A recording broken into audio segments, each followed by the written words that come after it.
noite. A escravidão durou cerca de 410 anos no Brasil. Durante todo esse período, homens vindos da África e nascidos na América sofreram as mais brutais formas de tratamento humano, a escravidão. Eram forçados a trabalhar em lavouras, plantações de algodão e engenhos.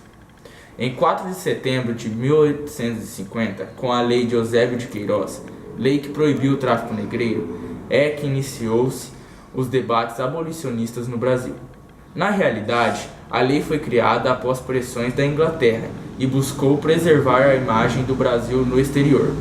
Em 1885, mais uma lei contribuiu para os avanços abolicionistas, a promulgação da Lei dos Sexagenários, a qual concedia liberdade aos escravos com mais de 65 anos, já que eles não dispunham de força e disposição para encarar as péssimas condições de trabalho. Todavia, a lei beneficiava mais aos donos dos grandes cafezais do que aos escravos propriamente ditos, pois os donos podiam dispensar mão de obra que não produzisse. A lei tornou-se praticamente inútil, pois poucos escravos chegavam a 60 anos. A Lei dos Sexagenários não foi decisiva para o fim da escravatura, mas fez parte de uma cadeia de avanços que culminaram na assinatura da Lei Áurea. O primeiro abolicionista a apresentar um projeto para libertar os escravos brasileiros foi o liberal Souza Dantas. Quando ele apresentou o projeto ao parlamento, os fazendeiros se opuseram fortemente. Depois disso, o debate em torno da abolição do trabalho escravo ganhou cada vez mais forma no Brasil.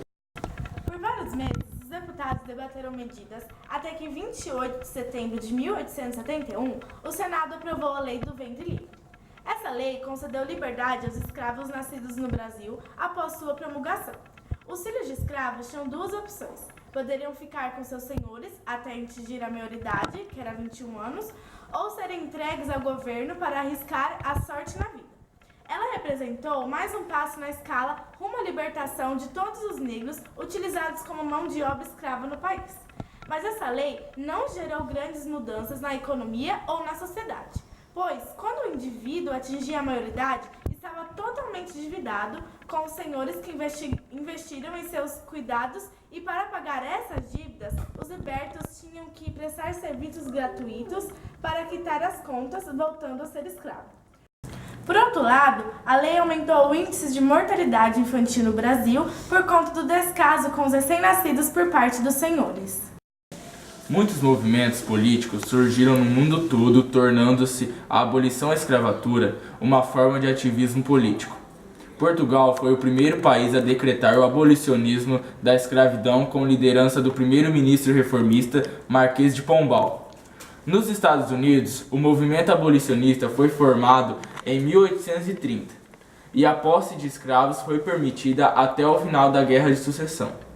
No Chile, o Congresso Nacional, em 1811, declarou que os filhos de escravos nasceriam livres. Em 1823, sob a presidência de Ramon Freire, foi declarada a liberdade dos escravos, fazendo o do Chile um dos primeiros países a abolir a escravatura. No Brasil, contudo, as discussões só aumentaram após a independência, até culminar com a assinatura da Lei Áurea. A Lei Áurea extinguiu a escravidão no Brasil. Foi apresentada ao Senado pelo ministro Rodrigo Augusto da Silva e debatida. Somente no dia 13 de maio de 1888, num domingo, foi elevada a sanção da princesa regente, Dona Isabel, filha de Dom Pedro II. O Brasil foi o último país do continente americano a abolir completamente a escravatura e esse processo durou cerca de 38 anos.